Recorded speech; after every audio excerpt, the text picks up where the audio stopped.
Porque hablamos con voz propia. Habitamos un cuerpo que resiste. Insistimos en caminar haciendo cambio. Por un relato antihegemónico. Somos y estamos presentes. Feminismo más allá del género. Esto es Periféricas. Esto es Periféricas. Esto es Periféricas. Esto es Periféricas. Ay, usted no es ningún santo calavera. Hola a todos. Les queremos dar la bienvenida al primer capítulo de Periféricas. Este es el nuevo podcast de Pasillo. Y en este primer capítulo queremos hablar un rato con ustedes sobre qué es el podcast, quiénes somos nosotras y pues cuál es nuestro objetivo. Entonces vamos a charlar un rato. Periféricas es un podcast interesado en hablar de feminismo desde las voces de mujeres que lo han ejercido y luchado en la práctica.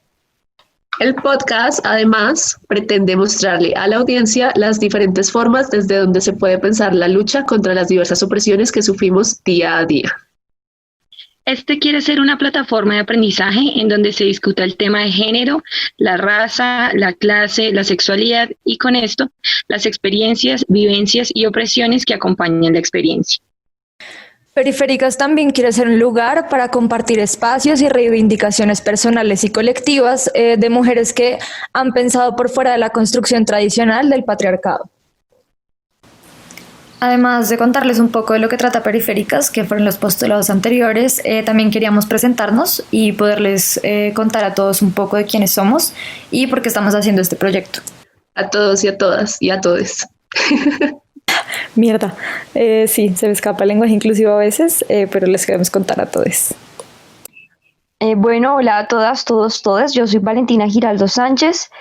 Yo estudio cine, tengo 20 años y pues soy feminista. No me inscribo como específicamente dentro de un tipo de feminismo. Me gusta mucho tejer también y ya. Me encanta lo de tejer, vale. O sea, creo que es súper, súper chévere y yo no lo puedo hacer. Soy una incapacitada con mis manos. Pero bueno. Mi nombre es Mariana Muñoz. Saludos feministas y antirracistas a todos. Soy politóloga, aunque no me gustará, pero bueno, soy politóloga. Hago parte de Situadas y ahorita soy editora de Pasillo, al igual que mis otras amigas que están aquí conmigo. Soy una persona súper curiosa, amo la investigación, la acción, me fascina, suena súper ñoño, pero sí, así es. Y me apasiona un montón trabajar temas de género y etnicidad desde diferentes perspectivas. Entonces, pues así estamos. Bueno, me presento, mi nombre es María Ocampo, al igual que Mariana, yo también soy politóloga de la Javeriana. Si todo sale bien, me gradúo el 18 de septiembre. Como mis compañeras acá, también soy feminista. Mi feminismo vino como de muchos lugares, pero sobre todo la literatura, de leer cosas de mujeres asombrosas y pues de mi experiencia siendo mujer en Bogotá, que es todo un tema. Bueno, hola a todos y todas, mi nombre es Zoe Quintana, yo estudio Derecho y Filosofía en la Fundación Universidad Autónoma de Colombia. Como mis compañeras, pues vamos a acompañarles en el transcurso de este programa y pues esperamos que primero les encante y segundo, que sea un espacio crítico frente a las posiciones que como ya lo dijimos, son, digamos, en términos de práctica y no tanto de teoría, de las vivencias cotidianas de las mujeres y las diversidades sexuales, pues en la ciudad y en la ruralidad.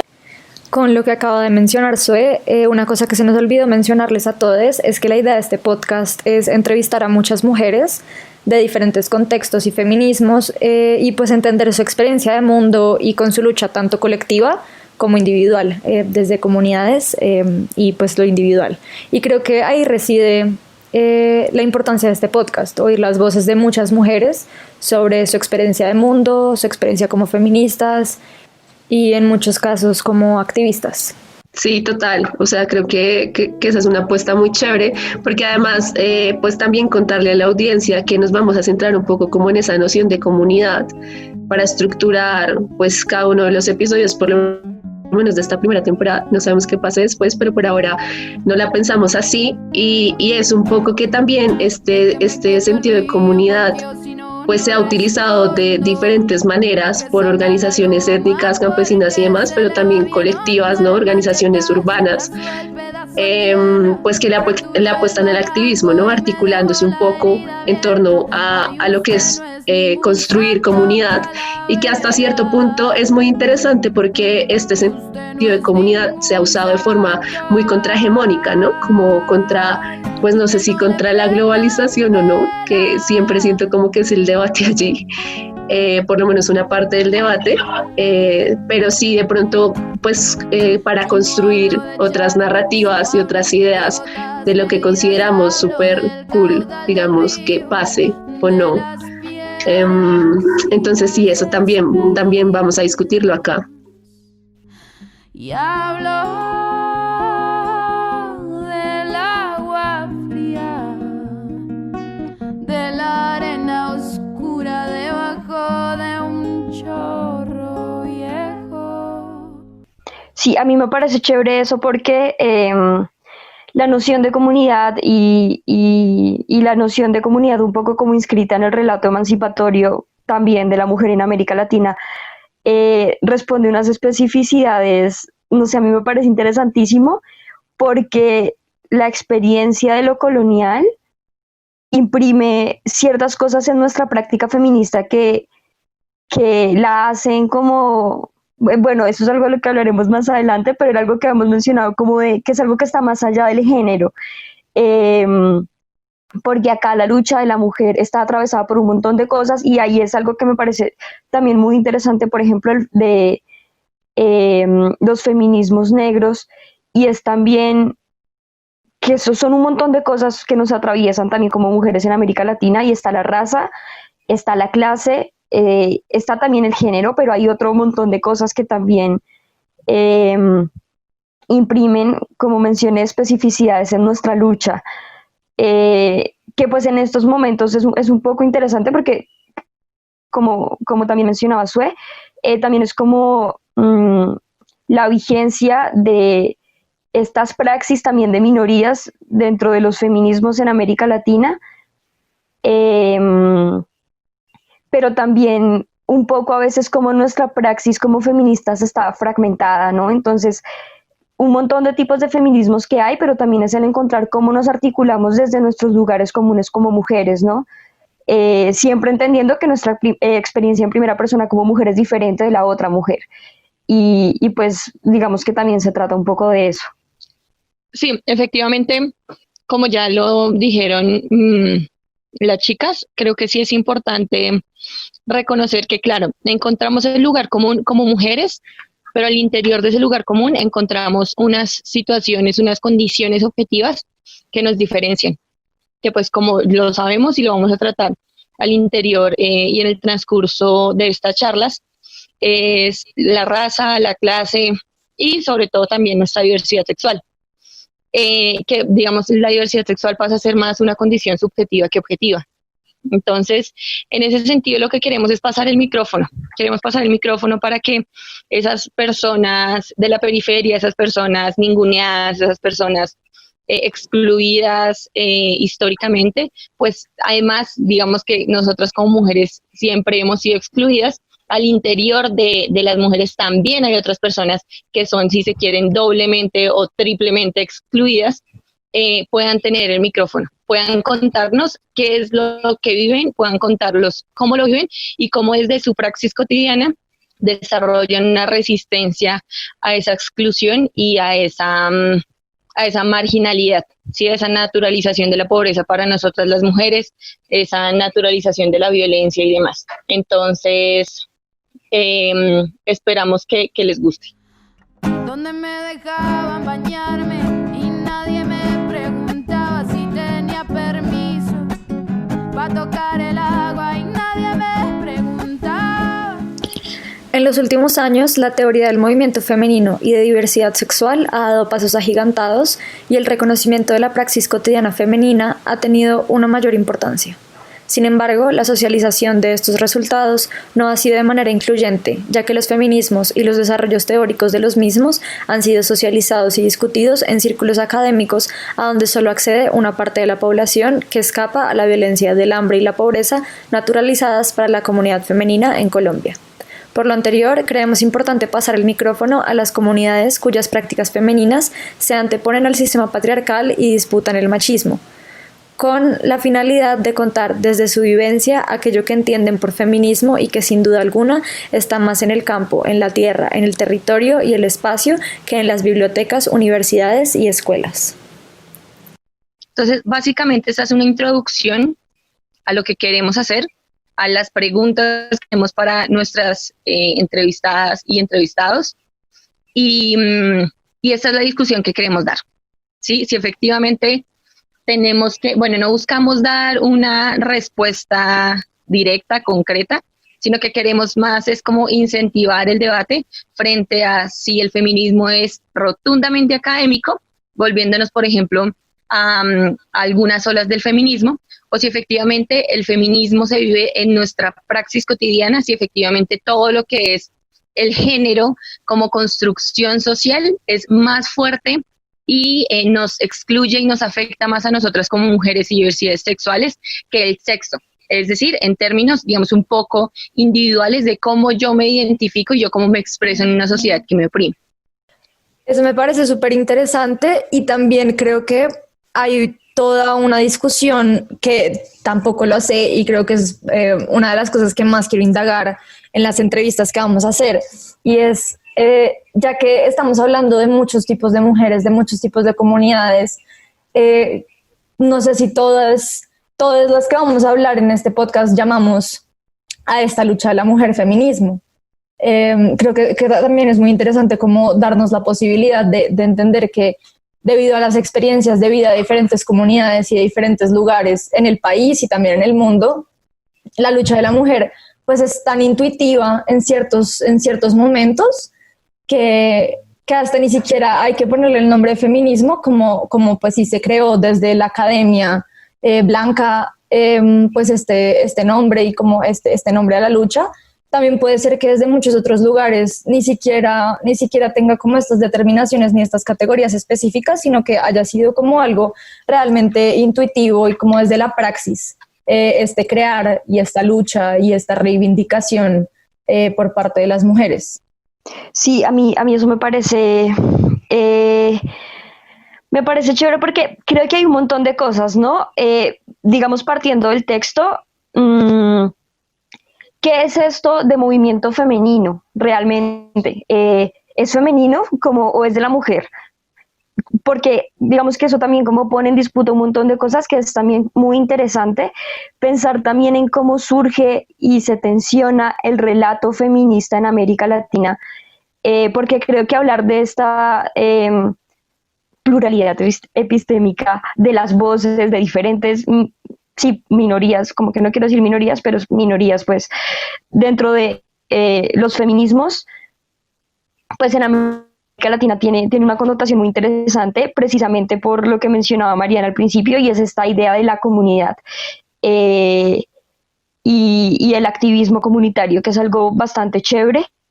Pero entonces sí, a lo que iba con un poco con el texto es preguntarnos por el relato académico del feminismo, que si bien digamos cuando se teoriza y cuando se pone en palabras, cuando se pone escrito en palabras, como que pareciera que tiene una vigencia mayor o la sociedad lo acepta como una praxis como tal porque ya está escrito, es decir, ya está aterrizado a un lenguaje que por cierto se entiende como masculino y está estructurado bajo el orden simbólico pues de lo patriarcal.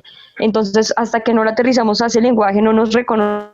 Eso me parece también interesante, y es también pensarnos en cómo se define narrativamente el relato del feminismo latinoamericano, porque siempre hay una disputa sobre cómo entenderlo, y creo que lo que ha pasado últimamente con el escrache, o a mí por lo menos me ha permitido ver que hay una gran disputa sobre el cómo entender el feminismo, y ahí vuelvo a esta idea de la praxis fragmentada. ahora, en este momento del feminismo, que es algo que ya había sucedido antes, hay una tensión muy extraña entre lo que puede ser el centro para mí, porque digamos que tampoco puedo, se me va la palabra, pero tampoco puedo, pero sí, o sea, no me puedo sentar sobre que el centro para todo el mundo va a ser Bogotá, pero el centro para mí es Bogotá, y digamos que las fuentes de producción académica, que son las universidades, como que sientan unas especificidades sobre el feminismo, y así funciona el feminismo, y por lo general en estos entornos las mujeres suelen irse más hacia la idea de una autonomía, de un feminismo un poco personal, de cómo me construyo yo como mujer. Y en otras partes del país y en otras partes de América Latina sucede que la praxis feminista surge también como un impulso comunitario entre mujeres y entre cómo estas mujeres unidas construyen. Y creo que eso es algo pues increíble, porque necesitamos estar organizadas, y creo que si hay algo que nos ha enseñado la historia es que tenemos que hablar con voz propia por un lado, y que tenemos que también hacerlo juntas y también como camino estratégico. Juntas también desde nuestras diferencias, porque evidentemente somos mujeres diferentes, con contextos diferentes, que construyen su feminismo de manera diferente, pero pues que aún así estamos construyendo un relato emancipatorio, y creo que es un relato que tiene que ir más allá de la estructura narrativa convencional, que creo que por eso a veces también surgen como tantas tensiones dentro del feminismo, por ir más allá de esa narrativa convencional que se espera que tenga ciertos pilares, porque creo que si hay algo que tenemos acá, y desde nuestra experiencia colonial, mestiza, violenta también, porque la colonia y la conquista fueron pues tremendamente violentas, y es una tradición del despojo también, pero si hay algo que tenemos acá es la posibilidad de hacer una contranarrativa a los discursos generalizados, ¿no? Entonces es muy chévere lo que nace de acá, y de acá no solo América Latina, sino también desde el sur global, y que de esta manera también se articula con el norte global, para poder entender que ser mujer tiene unas dimensiones muy complejas que van más allá del género. Para no hablar mucho, yo quiero cerrar con que el género es una tecnología, realmente el género no existe, porque ¿qué es género?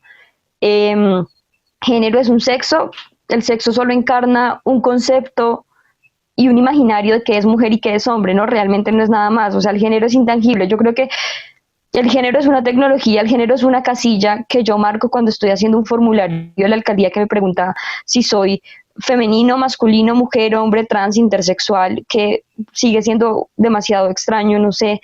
Pero lo que sí existe es un sistema sexogénero, y es un sistema sexogénero que tiene un tráfico dentro de sí de un montón de privilegios, en donde a ciertas personas les va mejor que a otras solo porque nacen de cierta manera, o porque dentro del sistema sexogénero se les reconoce como hombres o se les reconoce como mujeres, pero pues digamos que realmente pensar en el género es como, pues no está, es una tecnología social que deviene en la construcción de identidades de sujetos y de sujetas y ya, pero pues es algo que simplemente pues está ahí, ¿no? Con un constructo también como un poco heredado del despojo.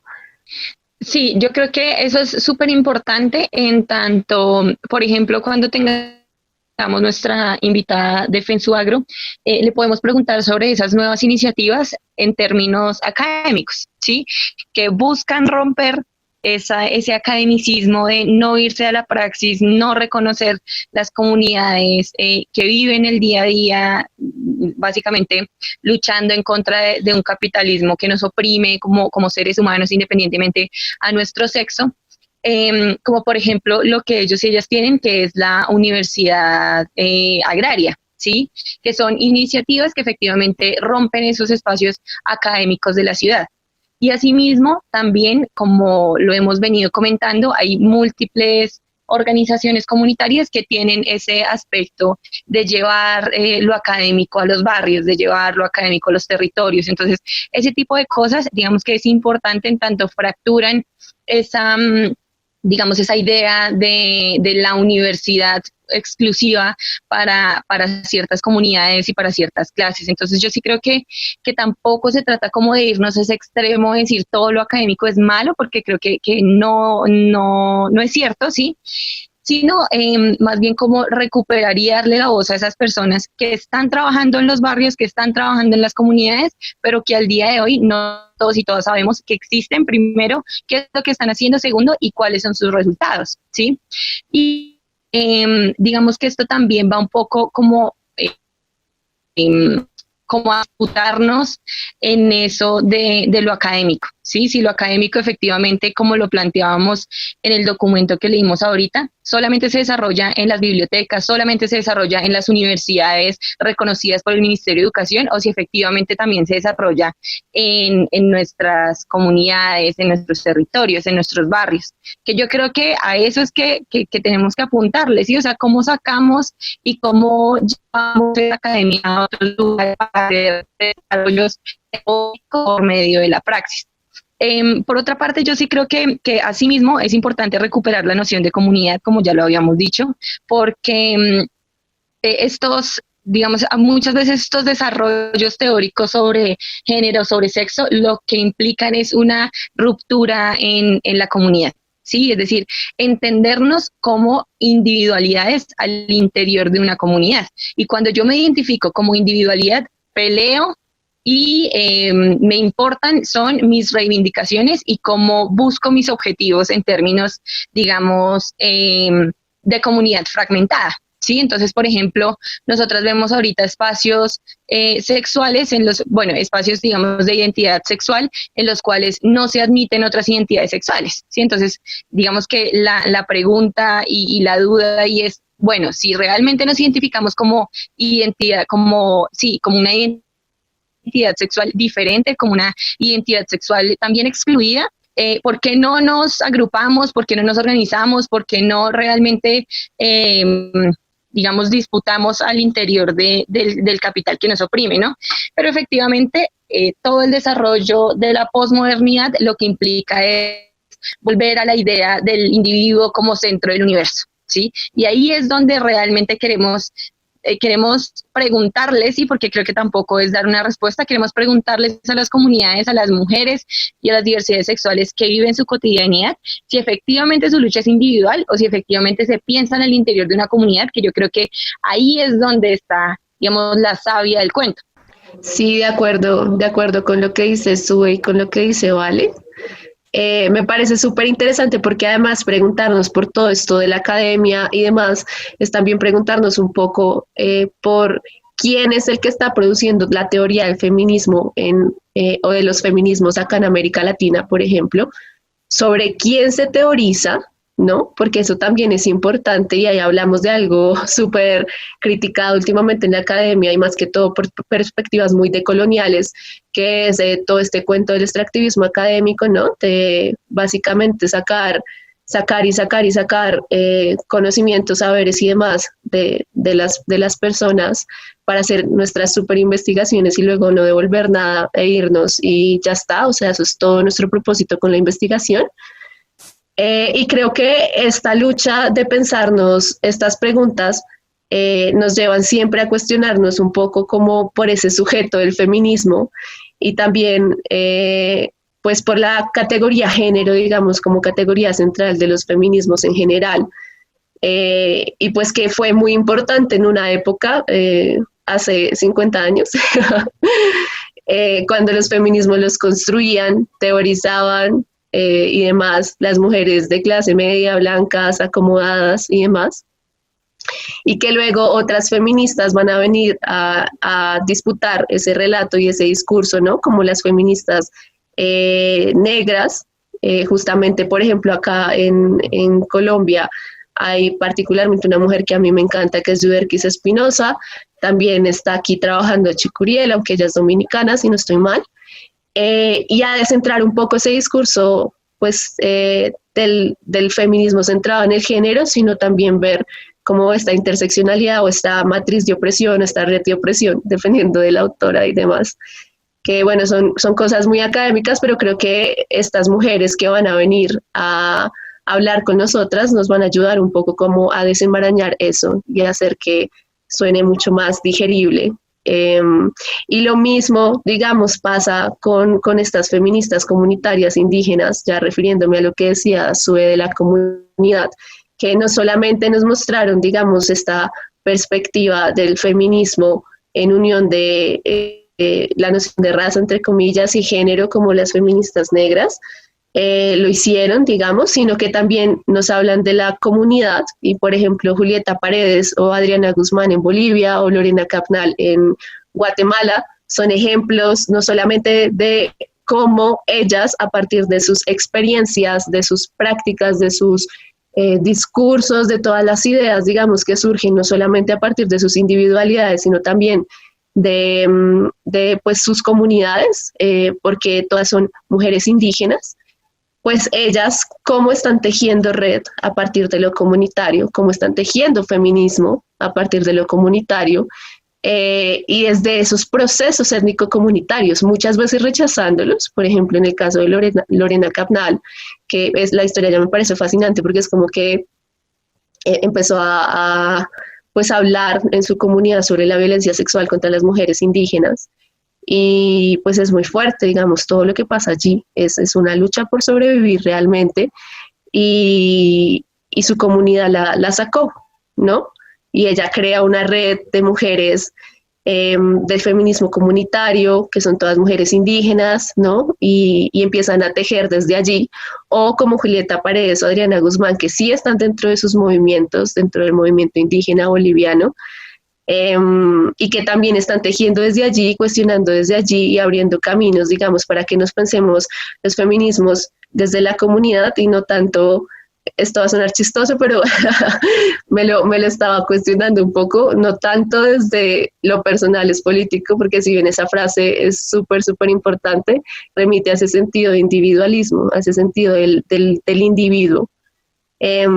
Y pues lo comunitario también es político, y estas mujeres pues, nos están mostrando de mil maneras, tanto las feministas que se consideran feministas y son indígenas, como las feministas negras y demás. Entonces creo que eso es algo súper importante, y yo, por ejemplo, personalmente creo que digamos lo que decía Sue de pasarles el micrófono, me parece que suena muy chévere, pero yo no creo que sea solamente pasarles el micrófono, sino generar intercambios o cooperativismos entre ambas realidades, ¿no? Yo no creo en ese falso dilema de teoría y práctica aparte, o sea, creo que uno teoriza para entender qué pasa, por qué pasa, cómo pasa, y pues lo que pasa es la práctica.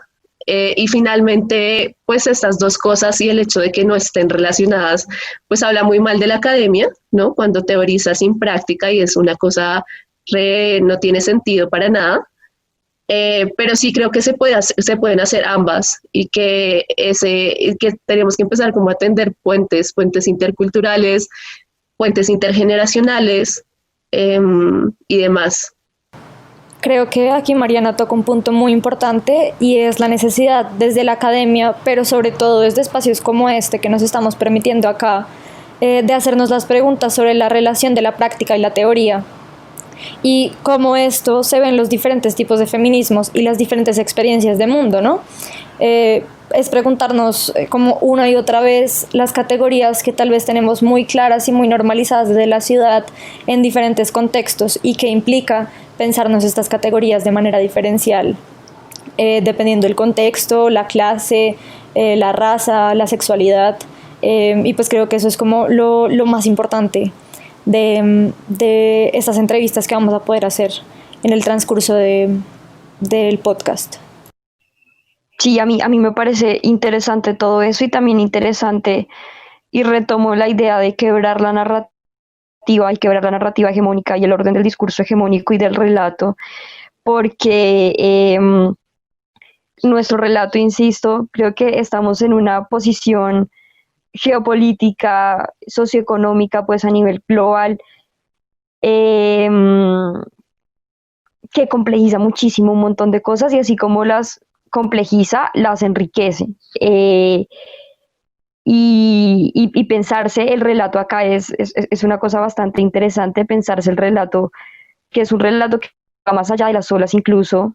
Y si vamos a hablar de olas, pues sabemos que acá las olas son diferentes, o si vamos a hablar como de otras quizá maneras de darle forma a nuestra praxis como feministas, que pues hay un montón, ¿no? Incluso hay una mujer de la cual se me escapa el nombre ahora, creo que se llama Sonia Álvarez, si no estoy mal, y ella habla que el feminismo es un campo, ¿no? Entonces digamos que habrá muchas maneras de hablar del feminismo y de los feminismos, pero a lo que voy con esta idea de romper de nuevo el relato es que preguntarnos también un poco qué implica qué implica pasar el micrófono, ¿no?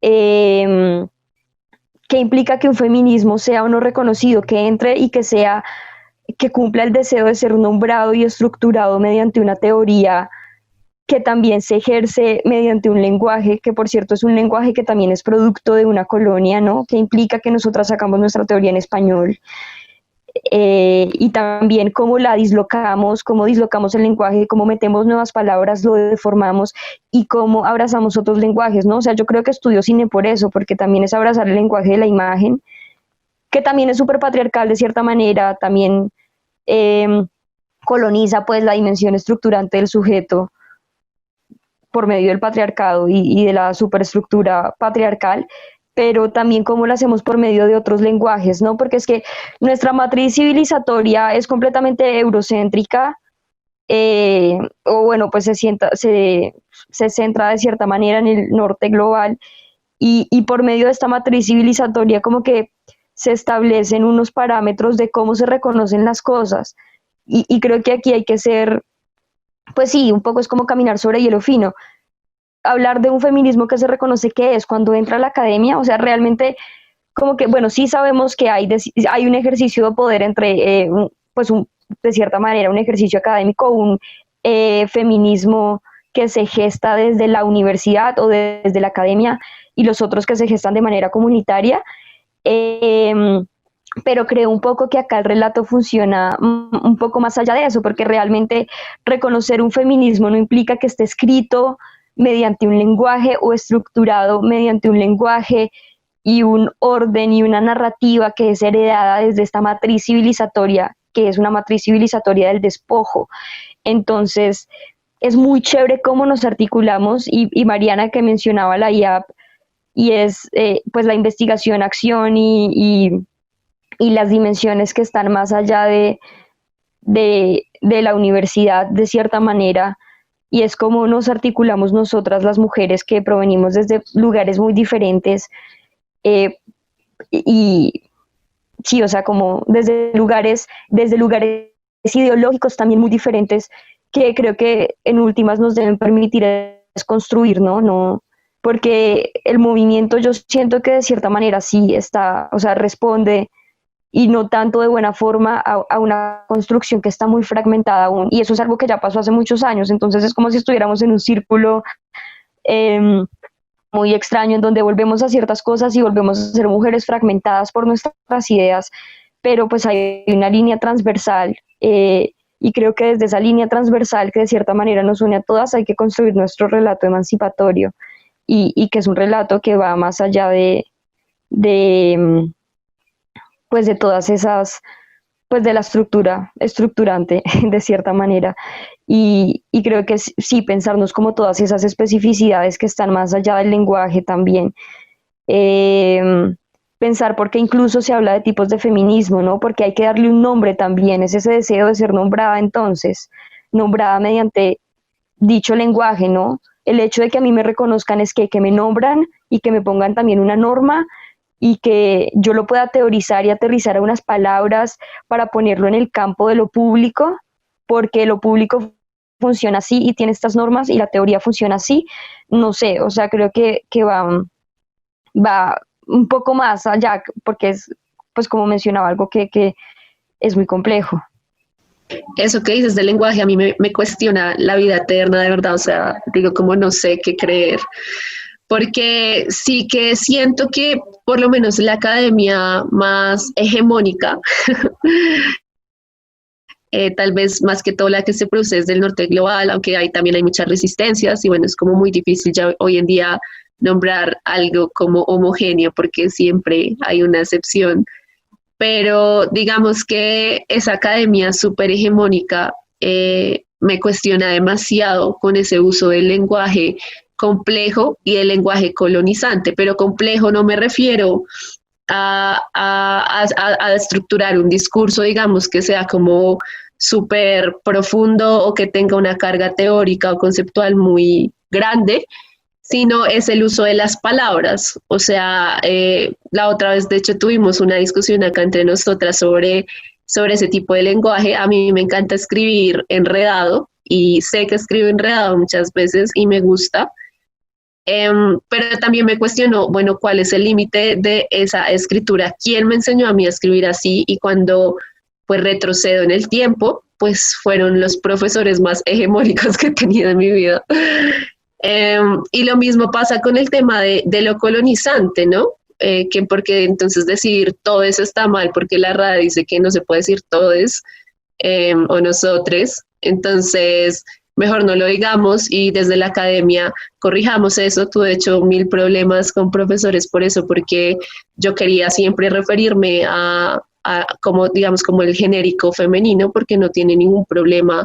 No me parece que haya nada de malo referirse con el genérico femenino a todos los miembros del equipo, y más si la mayoría somos mujeres. Y los profesores o las profesoras siempre me escribían como, oye, pero es que ahí hay un hombre en el equipo, ¿por qué no ponen todos mejor? Digamos que esto viene mucho también de esa idea colonizante del lenguaje y que además es tendiente a invisibilizar los géneros. Yo no sé, lo que decía Vale también me ponía a cuestionarme mucho de ese deseo de ser reconocido. Tal vez más bien es como el deseo de esa reivindicación identitaria, o sea, como de que ese lenguaje que nos enuncia y a través del cual nos enunciamos recoja lo que nosotros queremos o creemos o somos. Entonces, o sea, es como un tema muchísimo más complejo, pero sí creo que preguntarnos todo esto, como decía María ahorita, es empezar a adentrarnos primero en lugares muy oscuros de lo hegemónico y demás, y adentrarnos además para cuestionarlos. Eso me parece muy chévere, y más si se cuestiona la academia. O sea, sí que es cierto que a mí me encanta la investigación-acción y hay mucha gente que la hace muy bien, pero hay otra gente que la usa también como una excusa para el extractivismo académico, y lo mismo pasa con otras variables de la investigación y con otras formas de hacer academia. Entonces sí creo que es bueno cuestionarnos esto también a partir desde cómo nosotras estamos hablando y cómo nosotras estamos expresándonos. Y luego pues también con las invitadas que vamos a tener, porque sí va a ser, o sea, creo que va a ser muy chévere como que nos adentremos un poco en estas discusiones con ellas y podamos como ver, digamos, cómo esto se ha empezado como a discutir y a cuestionar desde prácticas, otras que no son nuestras, por lo menos no las mías. Eso me parece brutal. Creo que eso pues va a ser muy interesante cuando empecemos con las entrevistas en los próximos episodios.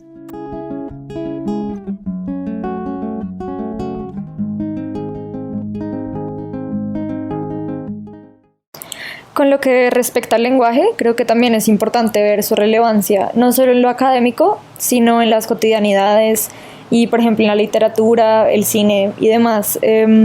Esa idea como de reconocerse como mujer para mí fue muy clara cuando empecé a consumir activa y conscientemente literatura escrita por mujeres, y pues mujeres latinoamericanas y colombianas. Entonces creo que es una experiencia diametralmente diferente, porque el reconocimiento viene desde las vivencias y las opresiones y la lucha, y eso es realmente importante y valioso a la hora de pensarse mujer. Entonces creo que también es por eso relevante pensarnos el lenguaje no solo en lo académico, sino también en el resto de espacios. Y bueno, es importante esta mención precisamente porque para este podcast tenemos la idea de tener un espacio con nuestras invitadas en donde ellas puedan hacernos recomendaciones tanto de proyectos e iniciativas de activismo que ellas tengan o que quieran recomendar, como de libros, películas, música y demás. Entonces, para que estén pendientes también en los próximos capítulos para esos espacios y recomendaciones. Y pues este capítulo es sin duda en el que más van a oírnos a nosotras, porque el foco de los otros capítulos van a ser nuestras invitadas. Así que queríamos darnos este espacio para contarles nuestro objetivo con Periféricas y contarles un poco de nosotras antes de pasar el micrófono. Pero bueno, entonces nada, para despedirnos esperamos que les haya gustado un montón este primer episodio, que se hayan entretenido un rato. Esperamos que los otros estemos un poquito más sueltas y ya. Abrazos. Abrazos virtuales. Esto de grabar un podcast, y además en la virtualidad, es todo un tema. Total, es un tema. Pero bueno, muchas gracias por oírnos y esperamos a que se animen a oír el resto de episodios, que van a ser fascinantes con todas nuestras invitadas. Entonces los invitamos. Y les. Se los juro que al final de este podcast voy a estar hablando en lenguaje inclusivo como un lulo, van a ver. De nuevo, muchas gracias por oírnos. Le queremos dar un especial agradecimiento a La Muchacha por permitirnos usar su canción para este podcast. La pueden buscar en Instagram como La Muchacha Isabel. Y a Carolina Rodríguez por hacer la imagen de Periféricas. La pueden buscar en Instagram como severa.flor. También nos pueden seguir en todas las redes sociales de Pasillo para que se enteren cuando sale el próximo capítulo. Y nada, muchas gracias. Chao. Adiós.